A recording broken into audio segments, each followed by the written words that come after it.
Hey guys, this is Ryan Whiting. I'm just answering a video response question from Twitter. The question was, what is a collegiate throwing program entail? So basically, what do you go through if you're a D1 thrower? That's what I'm assuming the question is. It's probably going to be a little different for a D2 and even different for a D3. I'll just go through what my experience was in college at Arizona State. So in the fall, we were a lot more drilling and lifting intensive. In the spring, we would be more geared towards throwing floor, a little less time in the weight room, and a little more time in the ring. So in the fall, we would start very heavy lifting, a lot of volume. We would lift 5 days a week for about 2 to 2.5 hours.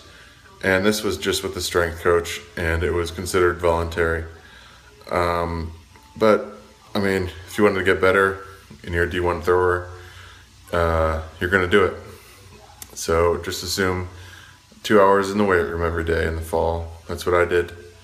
And then we would go out and we'd practice with Coach Dumble. And that would be, in the fall, we would do probably about an hour of drilling a day. And then after that, you'd go and ice bath, do all the voluntary stuff that makes you better. Ice bath, see the trainer if you have any things that are just nagging injuries or anything.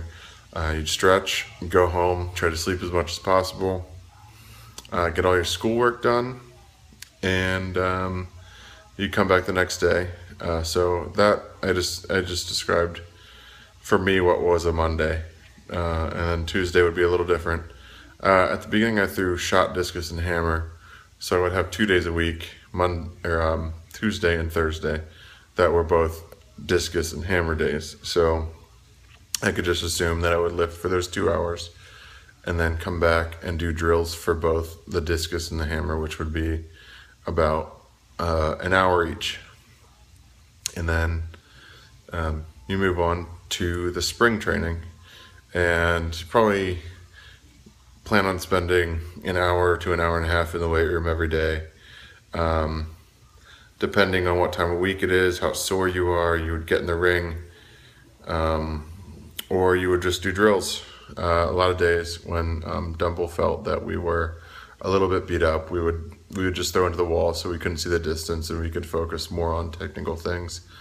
Then if you're feeling good, he'd take you out and really you'd get, I don't know how many reps we took, but probably I think in shot we would average any 30 to 40 maybe, and in discus we would average, Jason Lewis and I threw quite a bit, so 40 to 50 I don't think is out of the question. I'll say more 30 to 50 just depending on the day.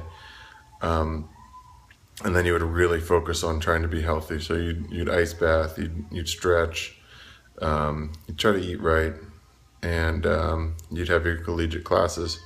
So the rule of thumb for classes, both fall and spring, I was an engineering major, civil engineering, and I planned on spending, so if I took 12 credits, that's 12 hours a week. I would plan on spending about 12 hours a week on work and studying and all of that. Other majors, it might differ a little bit, but that was how it was for me. I got a little better at school as I moved along, and I was a little more efficient, so I could focus on my throwing a little more. But really, I would liken it to having between a part-time and full-time job, because if you really want to be good at it, you need to do the extra things that aren't mandatory, that your coach doesn't make you do, like I don't know, do the extra sprints or do exactly what he says in the weight room, and take the time to actually care about it, and then work on your diet a little bit, and I don't know, just get ready to throw far. I hope this helps and is not confusing. If you have any questions about it, go ahead and ask me on Twitter and I'll clarify. Thank you.